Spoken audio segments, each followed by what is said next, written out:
जय हिंद दोस्तों, स्वागत है आप सभी का आपका अपने YouTube channel mission top science classes में। दोस्तों, जैसा कि आप सभी जानते हैं कि हम लोग डेली बीपीएससी तैयारी 4.0 के एक नए सेशन के साथ जुड़ते हैं। दोस्तों, आज मैं आप लोगों के लिए बीपीएससी का एक महत्वपूर्ण कंटेंट लेकर के आया हूं। इसमें हम लोग साइंस के टॉप एमसीक्यू क्वेश्चन को देखेंगे, जो कि आपको बीपीएससी तैयारी 1, 2 और 3 में भी देखने को मिला है। और कुछ क्वेश्चन ऐसा लिए हैं जो कि आपको स्टेट पीसीएस बिहार का वहां भी इसमें क्वेश्चन आया हुआ है। तो आज आप लोगों को बहुत ही महत्वपूर्ण क्वेश्चन बताने वाले हैं, तो आप लोग हमारे साथ शुरू से अंत तक बने रहिएगा। और हम आपको केवल क्वेश्चन ही डील नहीं करेंगे, बल्कि इनके साथ कुछ एक्स्ट्रा फैक्ट जो है हम लोग उनके बारे में भी सीखने का प्रयास करेंगे। आप लोग हमारे साथ शुरू से अंत तक बने रहिएगा और देखिएगा, आप लोगों को इन चीजों से बहुत सारे क्वेश्चन एग्जाम में बनेगा। ठीक है, यदि आप लोग हमारे इस YouTube चैनल पर नए हैं तो चैनल को पहले कर लीजिए सब्सक्राइब और बेल आइकन ऑन रखिए, क्योंकि जब भी हम इस तरह का कंटेंट लेकर आएंगे तो नोटिफिकेशन सबसे पहले आपको मिलता रहेगा। तो चलिए, आज का क्लास हम लोग बिना देर के करते हैं स्टार्ट। देखिए दोस्तों, यदि हम लोग इस सेशन को पढ़ते हैं तो इससे हमें बीपीएससी तैयारी 4.0 के साथ साथ अगर हम किसी स्टेट पीसीएस के लिए पढ़ रहे हैं तो वहां भी हमें ये काम करेगा। और बिहार एसआई यानी दरोगा के लिए पढ़ रहे हैं तो वहां भी हम लोगों को ये कंटेंट काम कर जाएगा। और आगामी आने वाला बिहार एसएससी, जैसा कि आप सभी लोग जानते हैं, आने वाला है, तो वहां भी आपको इनसे क्वेश्चन मिलने की संभावना रहेगी। ठीक है, तो चलिए आज का सेशन हम लोग बिना देर के करते हैं स्टार्ट। हमारा टाइमिंग है क्या, तो सुबह के 7 बजे और शाम 7 बजे डेली हम लोग लाइव आते हैं और इस तरह का महत्वपूर्ण सेशन को हम लोग समझते हैं। तो चलिए आज का हम लोग सेशन करते हैं स्टार्ट। तो देखिए दोस्तों, हम लोग जो है इस सेशन में पढ़ने वाले क्या है, पहला क्वेश्चन देख लीजिए आप लोगों का क्या है। आप लोग अगर इन प्रश्नों का आंसर जानते हैं तो आप लोग जरूर कमेंट बॉक्स में इसका आंसर देंगे। तो पहला क्वेश्चन क्या है, तो देखिए H2SO4 में S की ऑक्सीकरण संख्या क्या है, इसके बारे में बताना। देखिए H2SO4 सल्फ्यूरिक एसिड है, इसमें सल्फर की ऑक्सीकरण संख्या आपसे पूछ रही है। पहला ऑप्शन क्या है 4, दूसरा 2, तीसरा 6 और चौथा ऑप्शन बोल रहा है 1 से अधिक और पांचवा इनमें से कोई नहीं। तो जो भी ऑप्शन यदि आप लोग जानते हैं उसका कमेंट बॉक्स में आंसर दे सकते हैं। तो चलिए दोस्तों, हम लोग इसका आंसर निकालते हैं कैसे बनेगा। देखिए दोस्तों, जैसा कि आप सभी को पता है कि ऑक्सीकरण संख्या हम लोग किस तरह से ज्ञात करते हैं, हम लोग पहले इसके बारे में बात कर लेते हैं। इसे हम लोग कहते हैं क्या, तो ऑक्सीडेशन नंबर। ठीक है, इसे हम लोग क्या बोलेंगे, ऑक्सीडेशन नंबर। अगर हम लोग ऑक्सीडेशन नंबर की बात करें, अगर ये ऑक्सीडेशन नंबर यदि हमसे किसी एलिमेंट्स का पूछता है, ठीक है, किसका पूछता है, तो एलिमेंट्स यानी तत्व का अगर हमसे पूछे कि इसकी ऑक्सीकरण संख्या क्या है, तो आप सभी लोग जानते हैं कि तत्व क्या होते हैं, तो उदासीन होते हैं, अर्थात परमाणु जो है उसमें वो क्या है, उदासीन। इस वजह से इसकी ऑक्सीकरण संख्या क्या होगी, 0 होगी। अगर हम किसी कंपाउंड की बात करें तो किसी कंपाउंड का जो आपको इसमें ऑक्सीकरण संख्या देखने को मिलेगा वो भी क्या मिलेगा, तो 0 मिलेगा। ठीक है, परंतु यौगिक का जो निर्माण होता है, यौगिक का अगर हम लोग निर्माण की बात करें तो इसका निर्माण जो होता है वो किससे होता है, तो वो होता है आयनों से। ठीक है, जैसे हम एग्जांपल से समझें, हाइड्रोक्लोरिक एसिड ले लें, तो देखिए ये H और Cl जो लिखा हुआ है ये वास्तव में H+ और Cl- से मिलकर बना है। उसी तरीके से अगर हम लोग बात करें H2SO4 तो यह किससे बना है, तो यह बना है H+ और किससे बना है, तो SO4 2- से मिलकर के बना है। इसी तरीके से हम NH3 की बात करें तो ये N3- और ये H+ से मिलकर के बना है। तो इस प्रकार यौगिक का निर्माण हो जाता है। परंतु जब हम किसी यौगिक में जो एलिमेंट्स मौजूद है उसका अगर हम लोग बात करें, जैसे हम लोगों से पूछा गया है H2SO4 फोर में किसका, एस का। तो हमें सबसे पहले पता है कि कोई भी यौगिक हो उसकी ऑक्सीकरण संख्या क्या होगी, तो 0 होगी। इनमें से अगर हम बात करें तो देखिए H हमेशा पॉजिटिव आयन होता और इसकी ऑक्सीकरण संख्या क्या है, तो 1 है। तो हम लोग इसे लिख लेंगे 1 और है इसकी संख्या क्या, 2। आगे बढ़िए, इसकी आपसे पूछ रही है सल्फर का, तो इसे आप लोग X मान लेंगे।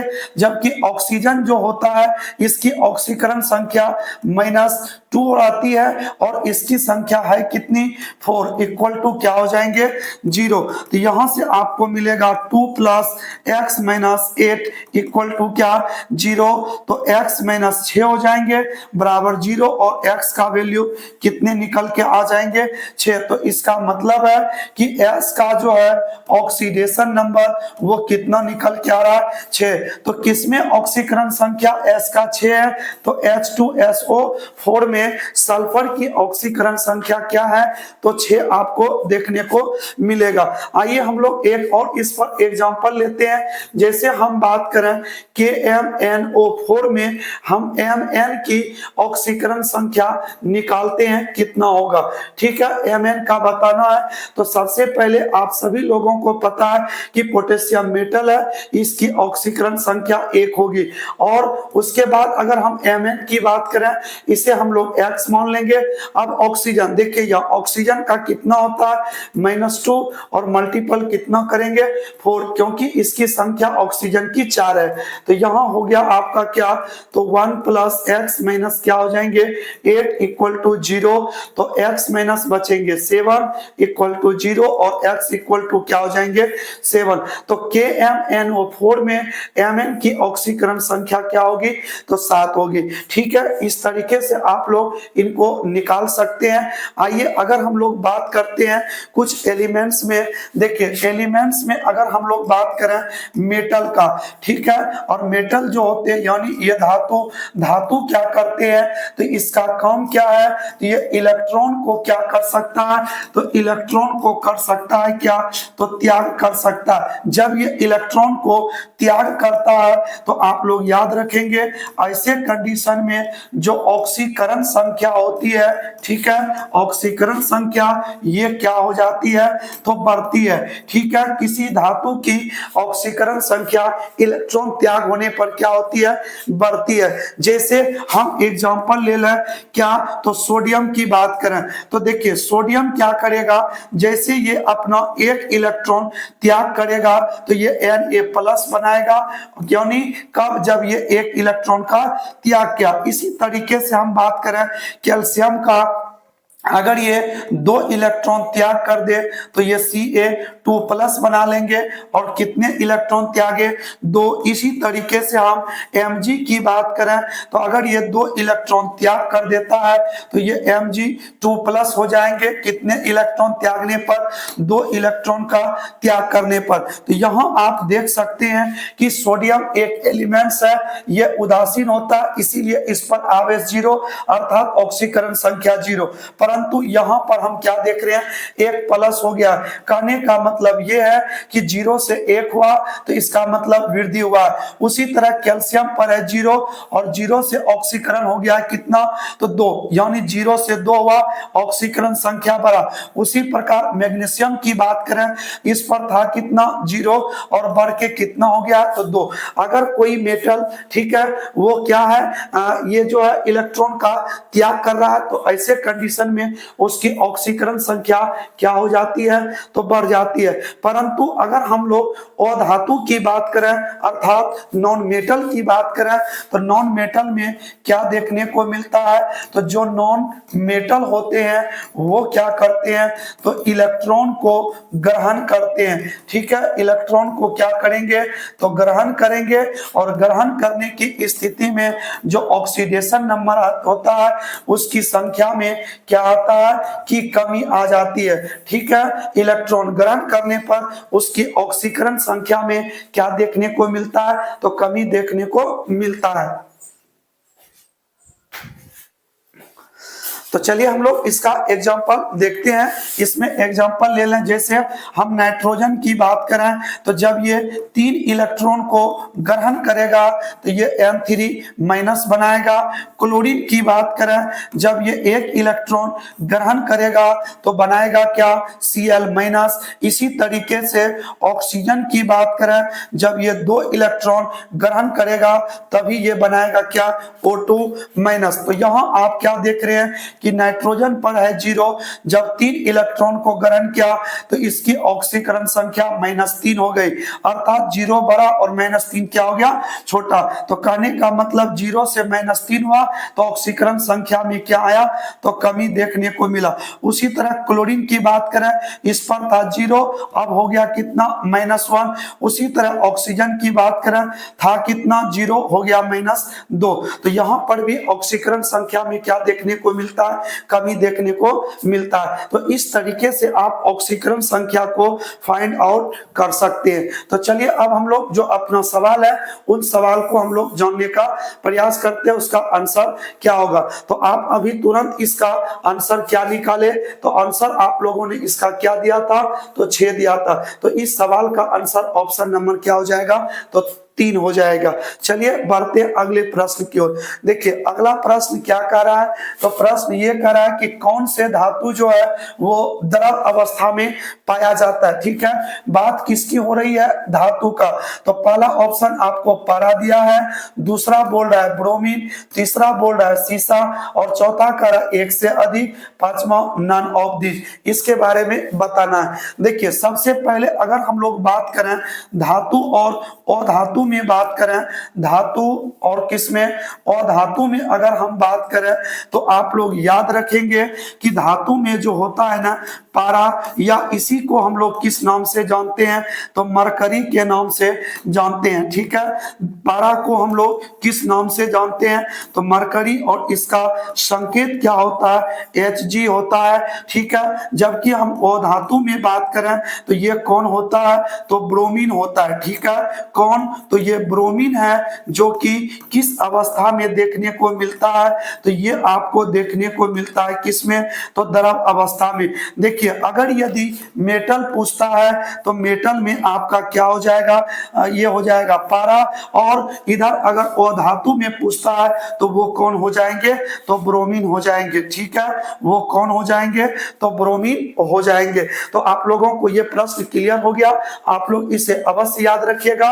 अगर धातु पूछे तो मरकरी या पारा होता है, जो कि द्रव अवस्था में रहती है, जबकि अधातु में कौन हो गया, ब्रोमीन, जिसका संकेत Br, एटॉमिक नंबर क्या होता है, 35 होता है। देखिए अगर हम लोग यहां बात करें सीसा का, देखिए सीसा का संकेत क्या होता है, Pb होता है। आप सभी लोग जानते होंगे कि जितने सारे रेडियो सक्रिय तत्व है, ठीक है, जितने सारे रेडियो सक्रिय तत्व हैं, एलिमेंट्स है, ठीक है, अंतिम रूप से किसमें बदल जाता है, तो ये अंतिम रूप से, ठीक है, किसमें बदल जाता है, तो ये सीसा में परिवर्तित हो जाता है। ठीक है, किसमें परिवर्तित होता है, तो सीसा में ये परिवर्तित हो जाता है। ठीक है, आप सभी लोग जानते हैं कि कुल तत्वों जो है, ठीक है, 100, ये आपका कितने हो जाएंगे, 18। 118 तत्वों में से कुछ ऐसे तत्व मौजूद है जो अपने आप स्वयं विखंडित होकर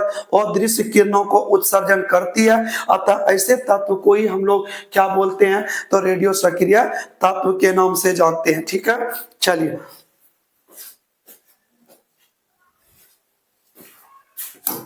चलिए दोस्तों बढ़ते हैं अगले प्रश्न की ओर। देखिए अगला क्वेश्चन क्या कर रहा है कि कौन सा हाइड्रोकार्बन एल्केन है। ठीक है, आपको यह बताना है कि इसमें कौन सा हाइड्रोकार्बन एल्केन है, इसकी बात कर रहा है। देखिए ऑप्शन क्या बोल रहा है कि CnH2n+2, CnH2n, CnH2n-2, चौथा ऑप्शन बोल रहा है CnH2n+1 सिंगल बॉन्ड OH। ठीक है, इसमें आपसे क्या प्रश्न क्या है, एल्केन के बारे में आपको बताना है कि इनमें कौन सा एल्केन है। ठीक है, देखिए आइए हम लोग इसको समझते हैं। देखिए सबसे पहले हम बात करें कि हाइड्रोकार्बन का। ठीक है, ये जो हाइड्रोकार्बन होते हैं ये कितने तरह के होते हैं, तो ये हाइड्रोकार्बन होते हैं दो तरह का। एक आपका कौन सा हो जाएगा, तो संतृप्त हो जाएगा, और दूसरा क्या हो जाएगा, तो असंतृप्त हाइड्रोकार्बन हो जाएगा। संतृप्त हाइड्रोकार्बन को ही हम लोग किस नाम से जानते हैं, एल्केन के नाम से जानते हैं। जबकि हम असंतृप्त हाइड्रोकार्बन की बात करें, इसमें दो तरह का हाइड्रोकार्बन देखने को मिलता है। कितने तरह का, तो दो तरह का हाइड्रोकार्बन देखने को मिलता है। तो एक का नाम क्या है, तो एल्कीन, और दूसरा जो होते हैं वो कौन होते हैं, तो एल्काइन होते हैं। ठीक है, तो ये जो है असंतृप्त में दो तरह का हाइड्रोकार्बन देखने को मिलता है। अगर हम लोग इस संतृप्त का सामान्य सूत्र अर्थात एल्केन की बात करें तो ये होता है CnH2n+ क्या 2। ठीक है, क्या होता है, तो CnH2n+ क्या होता है, 2 होता है। जबकि हम एल्कीन की बात करें तो ये होता है CnH2n, और एल्काइन की बात करें तो ये होता है CnH2n- क्या 2। ठीक है, तो इस तरीके से आपको ये तीनों क्वेश्चन बिल्कुल याद रखना चाहिए, क्योंकि ये पीजीटी में क्वेश्चन आया हुआ है और वहां ये क्वेश्चन पूछा था कि एल्काइन का सूत्र क्या होता है, तो ये वाला प्रश्न था उनका। ठीक है, तो हम लोग तीनों का जवाब जान गए कि एल्केन CnH2n+2, एल्कीन CnH2n, और एल्काइन CnH2n- क्या होता है, तो 2 होता है। ठीक है, चलिए हम लोग आगे और समझने का इसी में प्रयास करते हैं। देखिए जो संतृप्त हाइड्रोकार्बन होते हैं उनमें एक कार्बन जो होते हैं अन्य कार्बन से सिंगल बॉन्ड या सिग्मा बॉन्ड के माध्यम से जुड़े रहते हैं। जबकि हम एल्कीन की बात करें तो एल्कीन एक कार्बन अन्य कार्बन से डबल बॉन्ड से जुड़ते हैं, जिसमें एक सिग्मा बॉन्ड होते हैं तो एक क्या होते हैं, पाई बॉन्ड होते हैं। जबकि हम इस एल्काइन की बात करें तो एक कार्बन अन्य कार्बन से ट्रिपल बॉन्ड द्वारा जुड़ते हैं, जिसमें एक सिग्मा और दो पाई बॉन्ड देखने को मिलता है। ठीक है, तो इस तरीके से आप बॉन्ड की संख्या भी ज्ञात कर सकते हैं इसकी मदद से। तो चलिए हम लोग बढ़ते हैं ऑप्शन की ओर। ऑप्शन क्या सब दिया हुआ है, तो देखिए पहला ऑप्शन CnH2n+2 है, तो इसी को तो हम लोग एल्केन के नाम से जानते हैं। ठीक है, इसे हम लोग क्या बोलेंगे, तो एल्केन बोलेंगे। और हम इसकी बात करें CnH2n का, तो इसे हम लोग क्या बोलेंगे, एल्कीन। और CnH2n-2 ये किसका फॉर्मूला है, तो ये है एल्काइन। और इसकी अगर हम लोग बात करें CnH2n+1 सिंगल बॉन्ड OH, ये किसका है, तो ये आपका हो जाएगा किसका, तो ये हो जाएगा एल्कोहल का सामान्य सूत्र। ठीक है, तो इस तरीके से आप लोग इसे याद रख सकते हैं। तो चलिए बढ़ते हैं अगले प्रश्न की ओर। नेक्स्ट क्वेश्चन क्या कह रहा है, चलिए तो नेक्स्ट क्वेश्चन आपका आ गया है। तो नेक्स्ट क्वेश्चन ये कह रहा है कि न्यूटन डिस्क में कितने रंग होते हैं। ठीक है, आप लोग यदि पहले के समय की बात करें तो पहले जो मूवी वगैरह चलता था इस तरह का गोल डिजाइन का क्या होता था, ये कैसेट होता था। ठीक है, इस पर जो चमक होती थी, ठीक है, इस पर कितने रंग आते थे, तो इन पर जो रंग आते थे उसके रंग की संख्या कितनी थी, तो 7 रंग थी। कितने रंग थी, तो 7 रंग थी। तो जब हम इसी डिस्क की बात करते हैं, ठीक है, इसी डिस्क की अगर हम लोग बात करें तो इसमें कितने रंग आते हैं, 7 रंग। ठीक है, न्यूटन डिस्क इसी को नाम दिया गया है। ठीक है, इसी को हम लोग क्या बोलते हैं, तो न्यूटन डिस्क कहते हैं। और इसमें रंग कितने होते हैं, तो 7 रंग होते हैं। ठीक है, एक प्रश्न और अगर हम लोग बात करें, जब ये न्यूटन डिस्क तेजी से घूमता है, न्यूटन डिस्क तेजी से घूमता है, तेजी से क्या करता है, घूमता है, तो बताइए कि घूमने से कौन सा रंग प्राप्त होता है। ठीक है, न्यूटन डिस्क के घूमने से कौन सा रंग बनता है, तो आप लोग याद रखिएगा कि न्यूटन डिस्क को तेजी से घुमाने पर कौन सा रंग प्राप्त होता है, तो वो होता है कौन सा, तो सफेद रंग प्राप्त होता है न्यूटन डिस्क को घुमाने से। ठीक है, तो इसमें देख लीजिए प्रश्न क्या कह रहा है कि न्यूटन डिस्क में कितने रंग होते हैं। पहला कह रहा है 2, दूसरा है क्या 3, तीसरा हो गया 5 और चौथा क्या बोल रहा है 7। तो ऑप्शन नंबर 4 जो है इसका आंसर हो जाएगा। ठीक है, अगर हम लोग और कलर की बात करें, रंग की बात करें, इसको हम लोग समझते हैं। देखिए रंग जो होते हैं, रंग ये 2 तरह का होता है। ठीक है, कितने तरह का, 2 तरह का।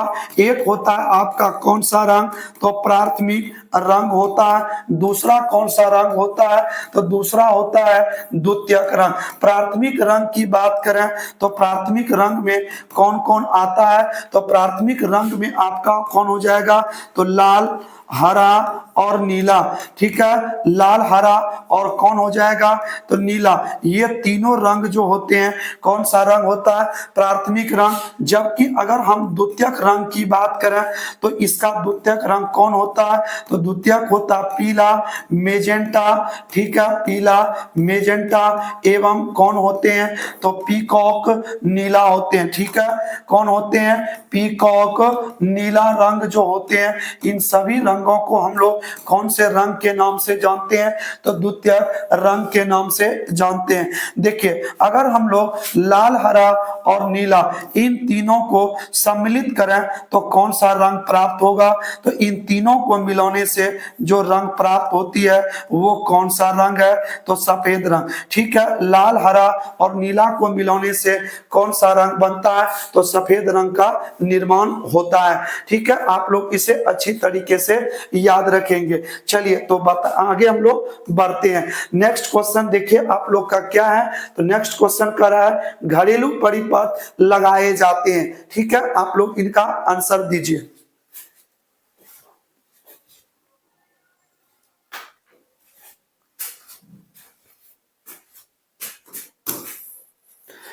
चलिए क्वेश्चन क्या कह रहा है, क्वेश्चन ये बोल रहा है कि घरेलू परिपथ जो होते हैं वो किस क्रम में लगाए जाते हैं। ठीक है, पहला ऑप्शन करा श्रेणी क्रम, दूसरा समांतर क्रम, तीसरा मिश्रित क्रम, चौथा बोल रहा है एक से अधिक और पांचवा करा इनमें से कोई नहीं। तो इनमें कौन सा ऑप्शन सही है, इसमें आपको टिक करना है। तो चलिए हम लोग समझते हैं। पहले देखिए हम लोग बात करें प्रतिरोध का। ठीक है, अगर हम लोग बात करें प्रतिरोध का, तो प्रतिरोध क्या होता है, तो प्रतिरोध होता है क्या, तो चालक में इलेक्ट्रॉन का विरोध करने वाली राशि। ठीक है, चालक में किसका, तो इलेक्ट्रॉन का जो विरोध करता है उसी राशि को हम लोग क्या कहते हैं, प्रतिरोध। और इस प्रतिरोध का जो मात्रक होता है वो मात्रक क्या होता है, तो ओम होता है। और इसी ओम का अगर हम लोग नियम की बात करें तो नियम होता है क्या, तो V equal to I into क्या, आर। ठीक है, V equal to I into क्या होता है, आर होता है। और अगर हम लोग बात करें इसी प्रतिरोध का संयोजन, तो प्रतिरोध का जो संयोजन होता है वो संयोजन कितने तरह से होता है, तो ये संयोजन 2 तरीके से किया जाता है। ठीक है, प्रतिरोध का संयोजन कितने तरह से होता है, 2 तरह से। एक हो गया कौन, तो श्रेणी क्रम, और दूसरा कौन सा होता है, तो दूसरा होता है समांतर क्रम। देखिए घरेलू परिपथ किस क्रम में लगाए जाते हैं, हमें इसका आंसर निकालना है। तो आप लोग याद रखिएगा कि श्रेणी क्रम में जो होते हैं ना, ठीक है, परिपथ में विद्युत धारा का जो मान होता है वो कैसा होता है, तो समान होता है। जबकि अगर हम विभव यानी वोल्टेज की बात करें तो वो क्या देखने को मिलता है, तो अलग अलग देखने को मिलता है। ठीक है, अगर हम इसी तरीके से समांतर क्रम की बात करें तो इसमें क्या होता है, जो विद्युत धारा होते हैं उनका मान क्या होता है, तो वो मान अलग अलग होता है। ठीक है, परंतु वोल्टेज जो होते हैं वो वोल्टेज क्या होते हैं, तो इसमें समान देखने को मिलता है। यही वजह है कि जब हमें परिपथ में लगा उपकरण उसमें एक समान रूप से वोल्टेज प्राप्त होगा।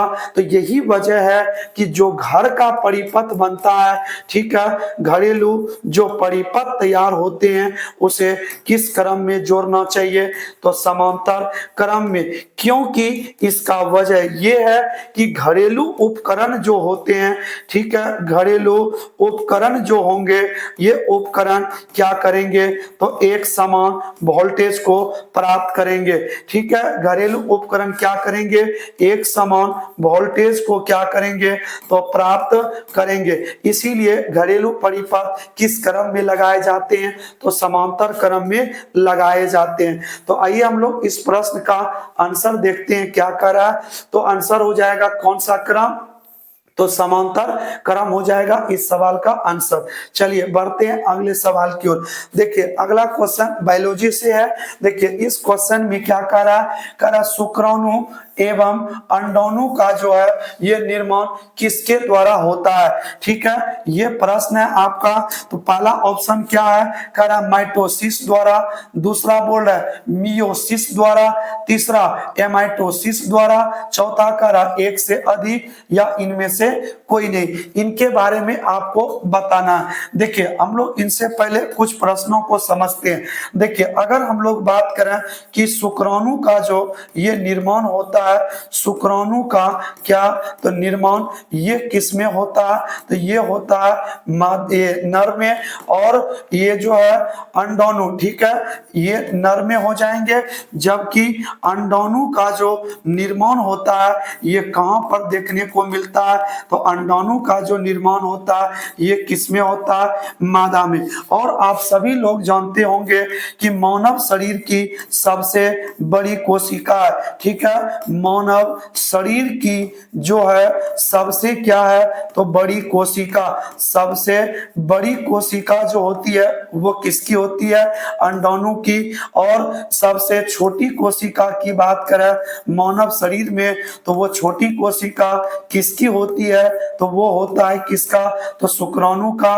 और अगर हम लोग बात करें मानव में लंबी कोशिका का, तो लंबी कोशिका किसकी होती है, तो लंबी कोशिका होता है किसका, तो वो होता है तंत्रिका कोशिका। ठीक है, इससे आप लोग इसको याद रख सकते हैं। देखिए अगर हम बात करें शुक्राणु और अंडाणु, ये दोनों का निर्माण जो होगा, ठीक है, मानव शरीर में, ठीक है, मानव शरीर में ये किसके द्वारा होता है, तो ये होता है दोस्तों मियोसिस के द्वारा। ठीक है, किसके द्वारा होता है, तो मियोसिस द्वारा क्या होता है, तो मानव शरीर में शुक्राणु एवं अंडाणु का क्या होता है, तो निर्माण होता है। ठीक है, चलिए बढ़ते हम लोग नेक्स्ट प्रश्न की ओर। नेक्स्ट क्वेश्चन क्या कह रहा है कि मानव शरीर में, ठीक है, कहां पूछ रहा है, मानव शरीर में सबसे छोटी हड्डी कहां पाई जाती है, इनका जवाब देना है। ठीक है, मानव शरीर में सबसे छोटी हड्डी जो होती है वो शरीर के किस अंग में देखने को मिलता है। पहला ऑप्शन कर रहा है कान में, दूसरा कर रहा है घुटनों में, तीसरा कर रहा है उंगली में, चौथा एक से अधिक है या इनमें से कोई नहीं है। तो आप लोग अगर इसका आंसर जानते हैं तो कमेंट में आप इनका जवाब दे सकते हैं। देखिए अगर हम लोग बात करें हड्डी का, ठीक है, अगर हम लोग इसमें हड्डी को देखें, हड्डी को, तो इसमें हम यहाँ पर जानते हैं कि सबसे छोटी की अगर बात करें, सबसे छोटी, और ये कहाँ पाई जाती है, तो कान में पाई जाती है। अगर हम बात करें सबसे बड़ी, ठीक है, सबसे बड़ी हड्डी की बात करें, सबसे बड़ी हड्डी जो होती है वो कौन सी होती है, तो वो जांघ की हड्डी होती है। किसकी हड्डी होती है, तो जांघ की हड्डी होती है। ठीक है, और जबकि हम बात करें कि सबसे मजबूत कौन होती है, तो सबसे मजबूत हड्डी की बात करें कौन होती है, तो वो होती है जबड़े की हड्डी। ठीक है, जबड़े की क्या होती है, तो हड्डी होती है जो सबसे क्या होती है, मजबूत होती है। अब हम लोग इस हड्डी का नाम जाने, कान में जो है वो कौन सी हड्डी है जो सबसे छोटी होती है, उस उस हड्डी का नाम क्या है? तो उस हड्डी का नाम क्या है? स्टेपीज। और जांघ की हड्डी जो है सबसे बड़ी है, उस हड्डी को हम लोग क्या कहते हैं? फीमर। और जो सबसे मजबूत हड्डी होती है वो किसकी हड्डी होती है? तो जबड़े की हड्डी होती है। ठीक है, तो इसका ऑप्शन नंबर क्या जाएगा? तो ऑप्शन नंबर 1 इसका बिल्कुल सही आंसर हो जाएगा। तो चलिए बढ़ते हैं अगले क्वेश्चन की ओर। देखिए नेक्स्ट क्वेश्चन आप लोगों का फिजिक्स से है, तो आप लोग इसका आंसर दीजिए।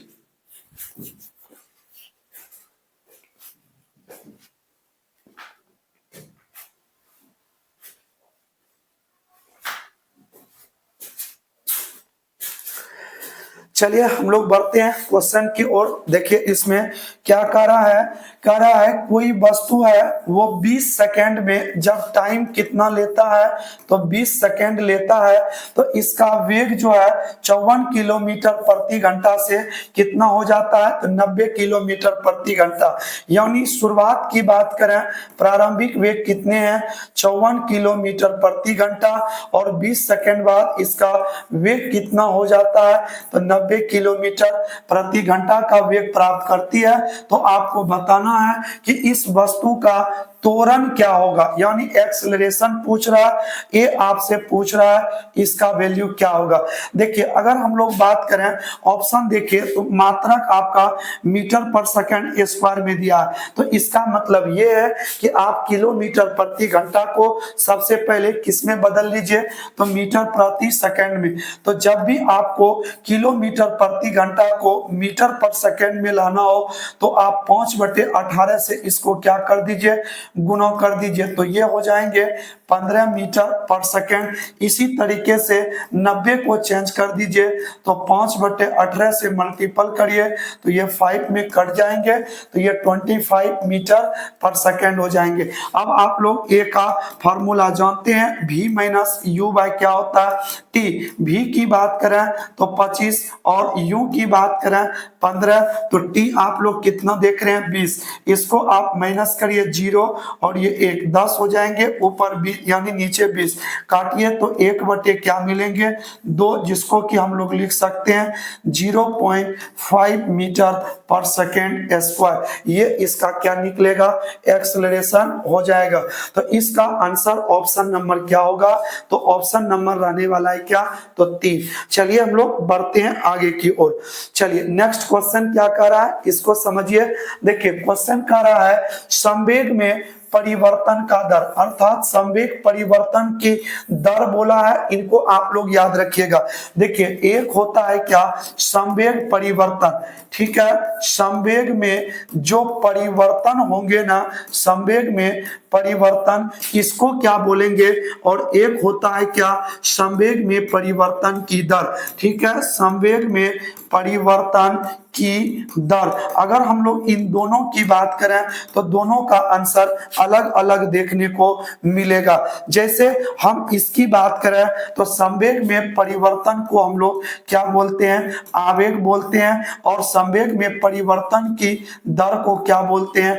तो बल बोलते हैं। ठीक है, इन दोनों को हम आपको डील करते हैं, तभी आप लोगों को ये अच्छी तरीके से क्लियर हो जाएगा। तो चलिए हम लोग इन दोनों को समझने का प्रयास करते हैं। देखिए सबसे पहले अगर हम लोग संवेग की बात करें, तो अगर m द्रव्यमान की वस्तु कोई वेग से चल रहा है, यानी u वेग से, ठीक है, t सेकेंड बाद अगर हम बात करें, इसी वस्तु का जो वेग है वो क्या हो जाता है? तो v हो जाता है। तो आप लोग संवेग बराबर जानते होंगे, ये क्या होता है?